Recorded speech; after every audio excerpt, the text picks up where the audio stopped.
นี่วันน้องแคปอันไหนอันใหญ่รางวัลใหญ่อันไหน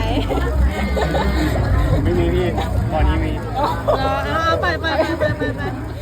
จริงหรือเปล่าเอาทำไมไม่มีไม่เราจะไปตักบ่อนั้นกันเพราะบ่อนี้เขาบอกว่าไม่มีรางวัลใหญ่แต่ว่าเขาพูดไปเขายิ้มไปเขาจะจุเราไหมเขาอาจจะโกหกเขาจริงๆที่จริงอยู่นี่ล่ะหน่วยจมนี่ล่ะเพิ่งมาเลขไหนนี่ที่รุ่นแล้วนี่เรียนเชิญทุกท่านที่เขาบ่ตาจะเขียนเอาบ่ไหนเอาบ่ดีล่ะเอาบ่นี่เหรอเขาคิ้วดีมันสูงสีฟ้าชอบเขียวนี่อ่อนมองมาเห็นมันข้อไหน